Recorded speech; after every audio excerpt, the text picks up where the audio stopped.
Hello and welcome my dear students on my YouTube channel आज में chemistry. तो मेरे प्यारे बच्चों, आज के इस इंपॉर्टेंट लेक्चर में हम खास टॉपिक के बारे में डिस्कशन करेंगे। इक्विलिब्रियम चैप्टर के सारे क्वेश्चंस हैं और जेई में पूछे जा चुके हैं और इसी आधार पे क्वेश्चंस नीट में पूछे जाएंगे। तो नीट में इस टॉपिक से अगर क्वेश्चंस आता है तो आप क्वेश्चंस को कर पाएंगे अगर आप सारे क्वेश्चंस को देखते हैं, समझते हैं और प्रैक्टिस करते हैं। जिन कॉन्सेप्ट को मैं बताऊंगा यहाँ पे, इससे बिल्कुल सवाल आने वाले हैं, इसलिए आप पूरा इसको देखें और इसको आप रिवाइज करें टॉपिक को, तो फिर आपके लिए एग्जाम में आसान हो जाएगा आपको क्वेश्चन करना है। तो चलिए हम लोग पहले क्वेश्चन से अपनी शुरुआत करते हैं। यहाँ पे क्वेश्चन दिया है equilibrium constant for the reaction, यहाँ पे मेंशन कर रखा है, आपको आंसर करना है। देखिए इस तरह के जब क्वेश्चंस आते हैं तो थोड़ा सा इसमें आपको आइडियाज होना चाहिए कि बेसिक जो रूल्स है अगर आपको पता नहीं है तो फिर क्वेश्चन करना थोड़ा मुश्किल हो जाएगा। चलिए बेसिक रूल क्या है इस क्वेश्चन करने के लिए, इसमें रूल्स यही है कि आपको सबसे पहले पता होना चाहिए कि यहाँ पे इक्विलिब्रियम कांस्टेंट क्या होता है।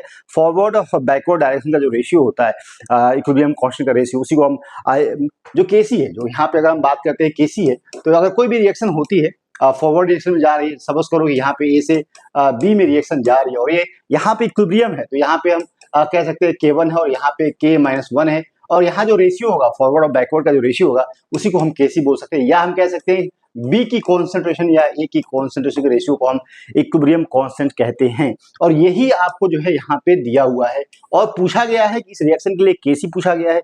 तो इस तरह के क्वेश्चन बेटा करना हो तो सबसे पहले आपको पता होना चाहिए कि इस रिएक्शन में दोनों रिएक्शन को ध्यान से देखिए। यहाँ पे जो इक्विलिब्रियम कांस्टेंट की जो वैल्यू दी है, केसी की वैल्यू है, यहाँ पे क्या होगी, कैसे कैलकुलेट करोगे, तो रूल्स अगर आप पता होगा तभी कर पाओगे। क्या रूल है, जो यहाँ जो रिएक्शन है, यहाँ जो रिएक्शन लिखी हुई है इसकी जस्ट रिवर्स लिखी हुई है और 2 से मल्टीप्लाई की गई हुई। तो यहाँ से अगर देखा ध्यान से, जब भी इस तरह के क्वेश्चन आते हैं उस कंडीशन में क्या करना है, अगर यहाँ पे 2 से मल्टीप्लाई नहीं होता, सिर्फ रिवर्स लिखा होता, उस कंडीशन में जो इक्विलिब्रियम कांस्टेंट होता है, new equilibrium constant always 1/Kc होता है। जब कोई भी यहाँ पे अगर ए से बी है उस कंडीशन में अगर केसी दिया है, लेकिन अगर यहाँ बी से अगर ए में लिखा गया है तो यहाँ पे जो न्यू इक्विलिब्रियम कांस्टेंट होगा यहाँ पे केसी डैश हमेशा 1/C के होगा। तो यहाँ पे बेटा रिवर्स लिखा गया, साथ साथ में यहाँ पे 2 से मल्टीप्लाई भी किया गया है, तो उस कंडीशन में क्या करेंगे हम, यहाँ पे n के यहाँ पे लिख सकते हैं जब भी इस तरह से हो और 2 से मल्टीप्लाई किया हो। यहाँ पे अगर पूछ लिया जाए यहाँ ए से बी है और यहाँ ए से बी जा रहे हैं और इसके लिए आप 2 से यहाँ मल्टीप्लाई कर दिया जाए और इस कंडीशन में बेटा यहाँ पे केसी है और यहाँ पे केसी डैश के बारे में पूछा जाए तो रिएक्शन तो सेम है। और इक्विलिब्रियम कांस्टेंट की जो वैल्यू है, जो न्यू इक्विलिब्रियम कांस्टेंट ऑलवेज क्या होगा, केसी की पावर यहाँ पे n होगा, केसी की पावर n होगा। बात समझ आ रही है? लेकिन यहाँ पे सिर्फ उल्टा लिखा नहीं गया, साथ में यहाँ पे मल्टीप्लाई किया गया, उस कंडीशन में जो है केसी जो होगा, केसी डैश 1/, यहाँ पे लिख सकते हैं केसी जो डैश होगा बराबर होगा 1/Kc, कह सकते हैं कि पावर आपको n लिख सकते हैं, पावर n लिखेगी। इस फॉर्मूले को जब यूज करेंगे तो आपको आंसर मिलेगा। वो आंसर क्या मिलने वाला है, यहाँ पे लिख सकते हैं बेटा, यहाँ पे क्या लिखेंगे, यहाँ पे लिख सकते हैं आप केसी जो डैश होगा यहाँ पे 1/Kc और यहाँ केसी की वैल्यू यहाँ दे रखी है 4.9 × 10⁻²। और यहाँ पे बेटा अगर आप रखते हो वैल्यू यहाँ पे स्क्वायर हो जाएगा और तो यहाँ लिख सकते हैं 1/4.9 × 4.9 और यहाँ पे बेटा ऊपर चला जाएगा तो यहाँ पे लिख सकते हैं × 10⁻⁴। जब इसको आप सॉल्व करेंगे, काटे पीटेंगे, तो आपको जो आंसर मिलेगा 416 मिलेगा। क्या मिलेगा, 416। तो इस तरह के आंसर्स क्वेश्चंस आते हैं तो आपको यहाँ पे कंफ्यूज नहीं हो रहा। चलिए हम नेक्स्ट क्वेश्चन करते हैं बेटा और यहाँ देखते हैं कि भाई क्वेश्चंस क्या है नेक्स्ट। और यहाँ भी क्वेश्चन पूछा गया है 2024 में पूछा गया है जेई मेंस में अप्रैल शिफ्ट में। तो यहाँ बताइए आंसर क्या होगा। यहाँ पे पूछा है following reaction occur in the blast, जो फ्यूरेंस है वो भट्टी है, where iron ore is reduce to iron metal. तो ये इक्विलिब्रियम कंडीशन है जहाँ पे, लेकिन जो लीच रैली प्रिंसिपल है यहाँ पे देखिए, यूजिंग लीच रैली principle predict which other following will not disturb the equilibrium. Le रैली प्रिंसिपल क्या है, अगर ए है बी है और यहाँ पे C+D है और इक्विलिब्रियम कंडीशन में अगर रिएक्शन है, आप किसी भी तरह का चेंज लेके आते हो, अगर आपने ए की कॉन्सेंट्रेशन बदलते हो तो इक्विलिब्रियम सिर्फ द आप कह सकते हो इक्विलिब्रियम सिर्फ द दैट डायरेक्शंस जिसकी वजह से उस इफेक्ट को मिनिमाइज किया जा सकता है। जैसे मान लो कि आपने ए की कॉन्सेंट्रेशन बढ़ाते हो इक्विलिब्रियम कंडीशन पे, अगर इक्विलिब्रियम में है रिएक्शन, उस कंडीशन में ए की कॉन्सेंट्रेशन बढ़ाते हो तो इक्विलिब्रियम कैसे अटेन होगा, दोबारा इक्विलिब्रियम तभी अटेन हो सकता है जब ए ज्यादा से ज्यादा प्रोडक्ट साइड में कन्वर्ट हो, तभी ए की कॉन्सेंट्रेशन कम होगी। अगर हम बी की कॉन्सेंट्रेशन बढ़ाएंगे तो रिएक्शन हमेशा फॉरवर्ड डायरेक्शन जाएगी, तभी बी की कॉन्सेंट्रेशन कम होगी और रिएक्शन इक्विलिब्रियम में आएगी। मतलब ये है कि जो भी इफेक्ट में चेंज लेके आ रहे हो इक्विलिब्रियम कंडीशन में, तो उस कंडीशन में क्या होगा, equilibrium shift in that direction which effect can be minimise. मतलब जिस चीज को आप बढ़ा रहे हो या प्रेशर बढ़ा रहे हो, टेम्परेचर बढ़ा रहे हो, जिस चीज को आप चेंज में लेके आ रहे हो ना, उस चीज को मिनिमाइज करने की कोशिश करिए equilibrium bye shifting the direction, या तो फॉरवर्ड डायरेक्शन में या तो बैकवर्ड डायरेक्शन में। तो इस बात को लीच रैली प्रिंसिपल बोलते हैं। तो यहाँ पे बेटा लेकिन क्वेश्चन पूछा गया है कि इक्विलिब्रियम कंडीशन पे जो यहाँ पे जो गैस अगर देखें तो गैसेस जो मोल्स होते हैं इफेक्ट डालता है उनके मोल्स में, अगर चेंज लेके आते हो तो इक्विलिब्रियम में शिफ्ट होता है, फॉरवर्ड और बैकवर्ड डायरेक्शन होती है। लेकिन यहाँ पे सॉलिड है, यहाँ भी लिक्विड है, तो प्योर सॉलिड या प्योर लिक्विड इक्विलिब्रियम कंडीशन पे इनके कॉन्सेंट्रेशन बढ़ाने घटाने से कोई चेंज नहीं होता है। तो हम कह सकते हैं कि जो जो जो यह गैस CO2 है या यहाँ पे कार्बन मोनोऑक्साइड है, इन्हीं की कॉन्सेंट्रेशन चेंज करने से रिएक्शन में चेंज आएगा। प्रेशर चेंज करेंगे तो इक्विलिब्रियम शिफ्ट होगी फॉरवर्ड बैकवर्ड डायरेक्शन में। आइदर डिपेंड करेगा कि भाई इसको चेंज कर रहे हैं या इसको चेंज कर रहे हैं। ठीक है, तो यहाँ पे बेटा क्या है, यहाँ पे दिया रिमूवल ऑफ CO2। अगर आप CO2 को रिमूव करते हैं तो क्या यहाँ पे कि पूछा गया है कि predict which of the following will not disturb the equilibrium. मतलब जिसके हटाने से इक्विलिब्रियम में कोई इफेक्ट नहीं आता। लेकिन एक बात है, अगर CO2 को आप रिमूव करेंगे, CO2 को हटाएंगे तो equilibrium shift in that direction और ज्यादा से ज्यादा प्रोडक्ट बनाने की कोशिश करेगा। तो अब कहने का मतलब है कि अगर आपने इसको हटाया तो रिएक्शन इधर जाने की कोशिश करेगा, क्योंकि दोनों गैस है और गैस यहाँ पे कह सकते हैं जो Kc होगा यहाँ पे CO2 और के पावर 2 हो जाएगा और यहाँ पे CO के पावर यहाँ पे 3 इक्विलिब्रियम कांस्टेंट है। और ये इन्हीं के कॉन्सेंट्रेशन पे जो है रेट आप कह सकते हो कि जो इक्विलिब्रियम कांस्टेंट जो कि डिपेंड करेगा, बाकी की नहीं करेगा। सॉलिड लिक्विड पे डिपेंड, सॉलिड और लिक्विड पे डिपेंड नहीं करता है, सिर्फ गैसियस मोल्स पे depend. Pure solid liquid can not affect on the equilibrium. Okay, तो इनकी कॉन्सेंट्रेशन में अगर आप चेंज लेके आते हो तो किसी भी तरीके का चेंज नहीं होगा इक्विलिब्रियम में।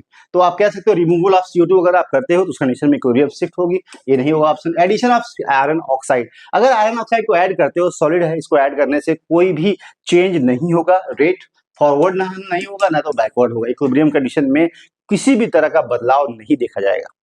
ठीक है, तो आपको आंसर मिल गया। एडिशन ऑफ CO2 को ऐड करेंगे तो भाई इफेक्ट तो आएगा क्योंकि गैसेस है, और यहाँ पे रिमूवल ऑफ CO तो यहाँ भी होगा। आंसर आपका होगा बी। बात समझ आ रही है? चलिए हम लोग आगे बढ़ते हैं। यहाँ पे क्वेश्चन बेटा है, आपको बताना आंसर। यहाँ पे पूछा गया है कि -20 degree and 1 atmosphere cylinder is filled with the equal number of H2, I2 and HI। मतलब इनकी कॉन्सेंट्रेशन बराबर है। ठीक है, आपस में हम कह सकते हैं बराबर है। इस कंडीशन में पूछा गया है कि आप बताइए Kp क्या होगा। तो रिलेशन बहुत ही वेल नोन है, Kp जो होता है Kc और यहाँ पे RT और डेल्टा Ng, ये आपको रिलेशन पता होना चाहिए। अगर रिलेशन पता है तभी इस क्वेश्चन को कर सकते हैं। और यहाँ पे क्या पूछा गया है कि जो Kp है, यहाँ पे देखें अगर, तो यहाँ पे प्रोडक्ट साइड में और रिएक्टेंट साइड में देखें तो यहाँ पे जो गैसेस मोल से बराबर है, तो हम कह सकते हैं डेल्टा जो Ng होता है यहाँ पे 0 होगा, क्योंकि प्रोडक्ट साइड में 2 मोल्स है, रिएक्टेंट साइड में 2 मोल है, इनका डिफरेंस 0 होगा। जब डिफरेंस 0 होगा तो यहाँ पे जब 0 लिखोगे तो Kp जो है आपको Kc के बराबर हो जाएगा। Kp क्या होगा? Kc के बराबर होगा। Kp Kc के बराबर होगा। क्वेश्चन में पूछा Kp फॉर द रिएक्शन पूछा गया, तो Kp क्या होगा आपको बताना है।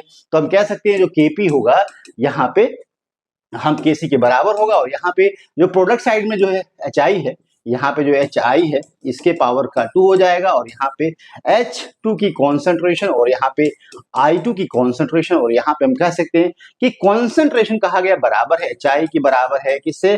H2 से, और H2 की कॉन्सेंट्रेशन I2 के बराबर है। उस कंडीशन में हम लिख सकते हैं यहाँ पे ये बराबर 1 होगा। क्या होगा? बराबर 1 होगा। और 1 होगा तो क्या हम इसको ऐसे लिख सकते हैं? क्या इसको हम ऐसे लिख सकते हैं? यहाँ पे हम लिख सकते हैं, यहाँ पे 10 के पावर -2, 10 के पावर माइनस यहाँ पे लिख सकते हैं हम लोग 1 लिख सकते हैं। ऐसे लिख सकते हैं क्या, जरा बताओ। ये बात चाहे तुम ए लिखो चाहे ए लिखो, क्योंकि 10 के पावर यहाँ पे अगर आप देखें ध्यान से तो यहाँ पे हम लिख सकते हैं 10 के पावर यहाँ पे 10, और इसकी वैल्यू हमेशा कितनी होगी? 1 होगी। कितनी होगी? 1 होगी।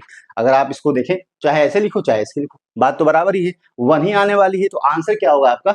आंसर होगा 10 × 10 के पावर माइनस, तो यहाँ पे 10 होगा। क्या होगा? 10। यहाँ पे लिखेंगे 10 माइनस की पावर 1। तो इस तरह के क्वेश्चंस भी एग्जाम में पूछे जा चुके हैं, और यहाँ पे क्वेश्चंस बनाने का आधार बन सकता है, इसलिए आपको याद रखना है। क्वेश्चन कर लेंगे, समझ लीजिए केपी केसी में रिलेशन होता है जो कि इंपॉर्टेंट है, एग्जाम में आ सकता है। और यहाँ पे जब भी डेल्टा एनजी जीरो होता है उस कंडीशन में केपी केसी के बराबर होगा। और केपी केसी के बराबर होगा, एक बात इसने कही है कि कॉन्सेंट्रेशन यहाँ पे कहा गया है कि इस टेम्परेचर पे, इस प्रेशर पे जो गैस, जो इक्वल नंबर ऑफ H2 सब भरे हुए हैं मॉलिक्यूल्स फॉर द रिएक्शन, और यहाँ पे केपी फॉर द प्रोसेस पूछा गया है, केपी केसी के बराबर होगा। और यहाँ इसकी वैल्यू 1 होगी, क्योंकि ये सब बराबर होंगे तो 1 हो जाएगा। 1 होगा तो 1 को हम ऐसे भी लिख सकते हैं 10 × 10 के पावर -1, क्योंकि यहाँ 10/10 बराबर 1 ही होगा। तो हम ऐसे लिखे चाहे ऐसे लिखे, आंसर आपको हम लिख सकते हैं 10, ठीक है, क्योंकि आंसर इसमें पूछा गया है। बात समझ आ रही है? आगे बढ़ जाए, चलिए। अब यहाँ पे क्वेश्चन बेटा है क्वेश्चन नंबर 4। यहाँ पे पूछा गया रेशियो केपी केसी के बारे में पूछा गया है। केपी केसी का रेशियो क्या होगा यहाँ पे, केपी रेशियो।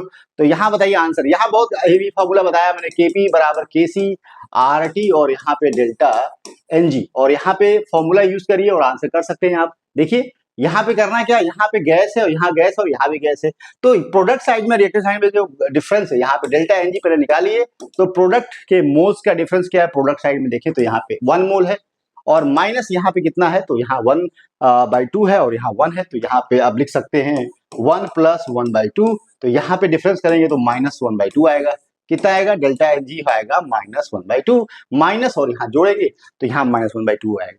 अब -1/2 आ गया, इसका मतलब बेटा केपी जो है आपको केसी और यहाँ पे आरटी और यहाँ पे आप लिख सकते हैं -1/2।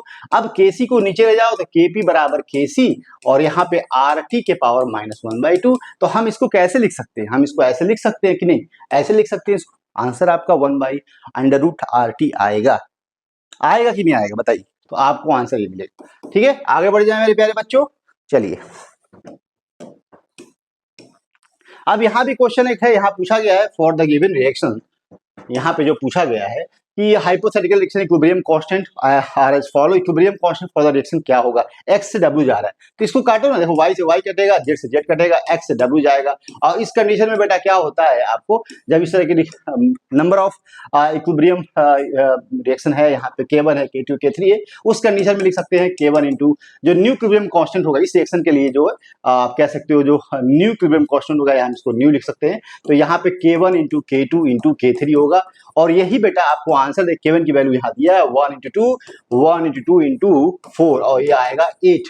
तो आंसर बेटा ये आएगा। बात समझ आ रही है, बोलिए। तो इस तरह के क्वेश्चंस आए जाते हैं, पूछे जाते हैं, तो आपको यहाँ पे कंफ्यूज नहीं होना है, ये पूछे जाएंगे आपसे क्वेश्चन। आगे बढ़े। For a concentrated solution of weak electrolyte, यहाँ पे के equilibrium constant A2B3 for the concentration C, the degree of dissociation जो कि अल्फा दिया हुआ है। यहाँ पे आपसे पूछा गया है degree of dissociation for the weak electrolyte, तो कैसे इस क्वेश्चन में करेंगे। तो सबसे पहले अगर क्वेश्चन करना है तो पहले आपको बनानी पड़ेगी रिएक्शन, तभी आप क्वेश्चन कर पाएंगे। तो चलिए हम लोग रिएक्शन बनाते हैं। यहाँ पे अगर हम रिएक्शन की बात करें तो यहाँ पे क्या बनने वाला है, देखिए यहाँ पे अगर ध्यान दें तो यहाँ पे बनेगा बेटा, यहाँ पे लिख सकते हैं A2 और यहाँ पे B3 है, और जब भी यहाँ ये प्लस सॉल्ट है तो प्लस और माइनस होता है, और ये आपको टूटेगा तो 2A में टूटेगा, और यहाँ पे B जो है के 3 मोल्स होंगे, और हमेशा ये प्लस में होगा, ये माइनस में होगा। कितना प्लस होगा, तो यहाँ B के पास 3 है और यहाँ पे 2 है, तो उस कंडीशन में यहाँ पे रिएक्शन लिख दी गई है। और इक्विलिब्रियम कंडीशन यहाँ पे अगर ध्यान दें, इनिशियल जो कॉन्सेंट्रेशन यहाँ पे C होगा, और यहाँ पे अगर हम यहाँ थोड़ा सा इसको दूसरे कलर से लिख दें तो थोड़ा सा आसान हो जाएगा समझना। चलिए, तो यहाँ पे देखिए, इसको हम अगर C कह दें, कॉन्सेंट्रेशन को 0 होगा एट टाइम 0। अगर टाइम 0 की बात करें तो यहाँ पे डिसोसिएशन नहीं होगा, लेकिन after some time T time पे यहाँ पे डिसोसिएशन होगा। और कितना होगा, तो यहाँ पे लिख सकते हैं C1 - अल्फा होगा। कितना होगा, C1 - अल्फा होगा। यहाँ पे क्या होगा, यहाँ पे 2 जो कि A है, और यहाँ पे C अल्फा होगा, यहाँ पे 3C अल्फा होगा। तो हम यहाँ पे अगर ध्यान दें तो यहाँ पे K इक्विलिब्रियम जो होगा, यहाँ पे क्या होगा, तो लिख सकते हैं यहाँ पे जो कॉन्सेंट्रेशन है यहाँ पे ये 3 है, तो ये स्क्वायर हो जाएगा, और यहाँ पे B का क्यूब हो जाएगा, और यहाँ पे B जो है 2 माइनस है। तो अब इस कंडीशन में बेटा अगर हम यहाँ पे रख सकते हो, यहाँ पे 2C अल्फा का आप स्क्वायर कर सकते हो इंटू यहाँ पे आप लिख सकते हो B क्या है, 3C अल्फा का क्यूब अपॉन यहाँ पे 1 - C1 - अल्फा है। अब यहाँ तक अगर आपने बेटा लिख लिया है तो आपको आंसर क्या मिलेगा। अब देखिए इसको सॉल्व करेंगे तो यहाँ पे आपको 4 हो जाएगा, और थोड़ा यहाँ लिख देते हैं। चलिए यहाँ पे अगर लिखा जाए तो यहाँ पे आपको मिलेगा 4 सी स्क्वायर अल्फा स्क्वायर, और यहाँ पे मिलेगा आपको 27 333, और यहाँ पे इंटू यहाँ पे सी का क्यूब मिलेगा।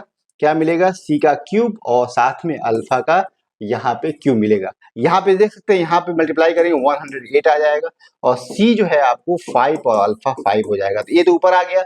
नीचे क्या आएगा? यहाँ पे सी 1 माइनस अल्फा होगा। अगर हम ध्यान दें डिग्री ऑफ डिसोसिएशन जो कि अल्फा बहुत ही स्मॉल होगा, अगर अल्फा की वैल्यू बहुत स्मॉल उस कंडीशन में हम कह सकते हैं 1 माइनस जो अल्फा होगा वो किसके बराबर होगा? ये 1 के बराबर हो जाएगा। किसके?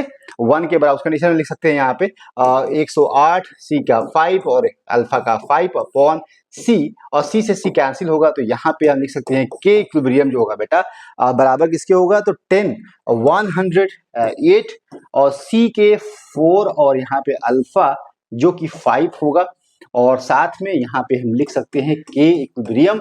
अब बेटा इतना अगर आपको मिल गया है तो आप आंसर निकाल सकते हो। कैसे निकालेंगे? यहाँ पूछा गया है आपसे डिग्री ऑफ अल्फा पूछा गया है, तो आप लिख सकते हो यहाँ पे के इक्विलिब्रियम जो होगा अपॉन, अगर अल्फा देखें अल्फा 5 है, उस कंडीशन में इसको इधर भेजेंगे तो यहाँ 108 और यहाँ पे सी के पावर 4, और जब अल्फा निकालेंगे, जब यहाँ पे अल्फा निकालेंगे उस कंडीशन में यहाँ जाएगा तो पावर में इक्विलिब्रियम और अपॉन 1/5 और यहाँ पे 108 सी के पावर 4। तो आंसर इस तरह का देखो बेटा कहाँ दिया हुआ है, ध्यान से देखिए आंसर, आपको आंसर कहाँ दिख रहा है।